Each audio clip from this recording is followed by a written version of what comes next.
incident that I'm relating takes place during the early morning of October the 4th, 1967.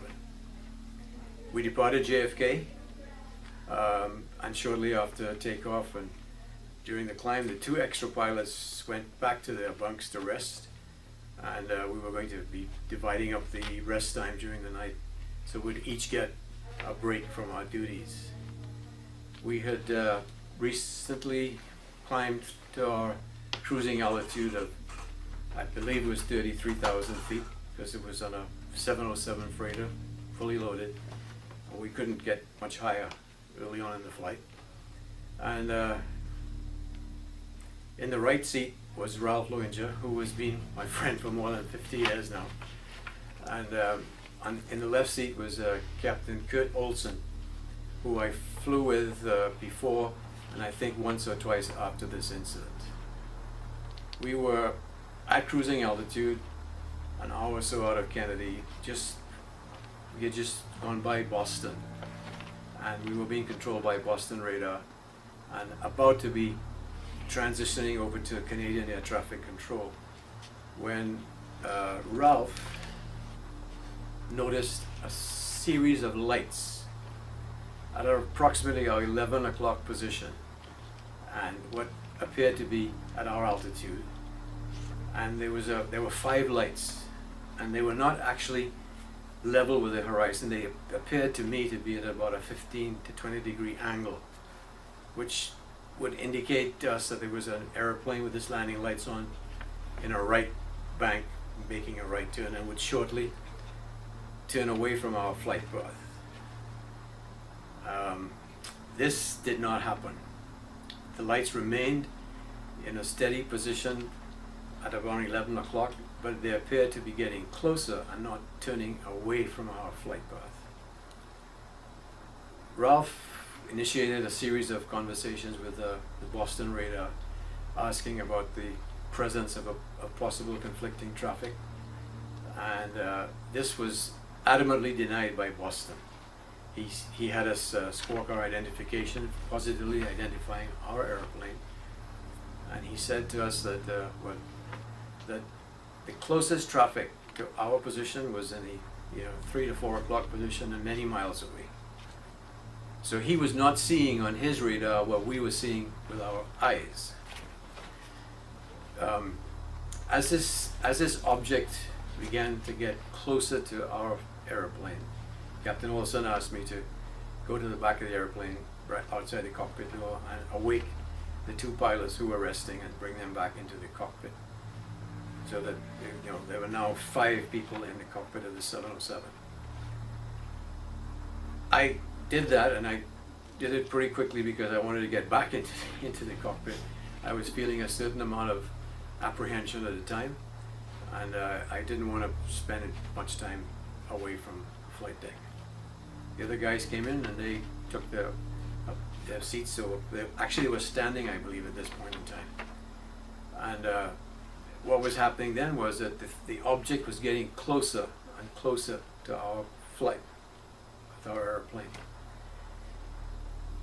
Captain Olson was also getting involved in the radio transmissions with Boston, as he was himself anticipating something that wasn't quite right, and he was getting ready to get his airplane out of our cruising altitude.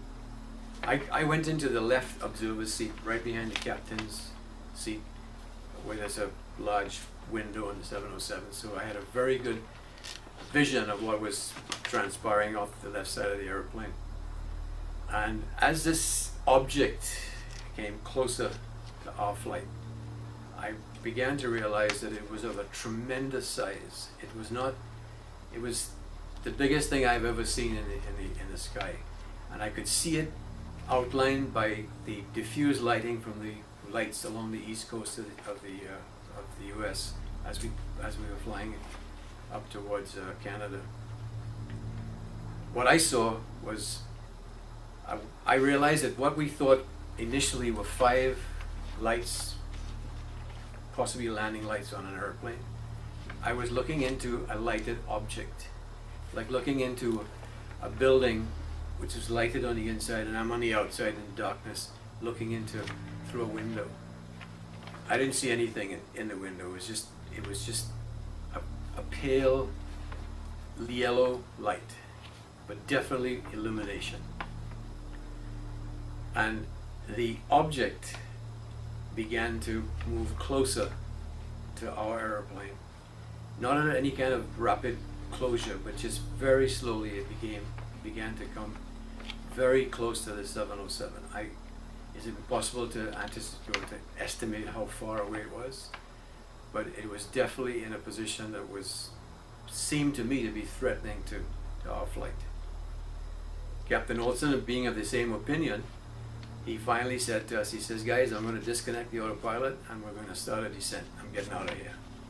And as soon as he said those words, this object began to move away from our airplane. It stopped moving closer. It started to move further away to the left. It then proceeded at the same altitude to slowly accelerate away from our airplane. And then it proceeded with a tremendous acceleration that I'd never seen anything like that before. And it climbed at an angle probably about 45 degrees, and it accelerated until it actually disappeared, as I remember, in a flash of light as it climbed into the upper atmosphere and disappeared. So that's what I saw. On these long flights, pilots usually sleep is everything, right? You want to get out of that seat and get in the back and get into your bunk and have a couple of hours rest on a long transatlantic flight. No one left the cockpit that night. We all sat there in awe of what had happened, and I actually felt that we had escaped, some serious injury or mid-air collision or whatever. And we spent the rest of that evening, or I did that night, looking for this thing to return and finish what it had started, but we never saw anything again. But many years later, we discovered that on that same evening in Shag Harbor, Nova Scotia, one of the residents of that town had seen a UFO, an object, descend into the ocean and disappear into the depths of the ocean. There are books written about it. There are eyewitness accounts. I don't know what they saw. What I saw was nothing that like what they saw. They saw something that was fairly small, I guess. What I saw was something bigger than a cruise ship. So that's my story. That's what I saw 50 years ago. And I saw something, and Ralph did, and so did Kurt Olson. Kurt has passed away now, so we can't consult with him. And both Ralph and I cannot remember or find the other two crew members who were on that flight with us in October 1967.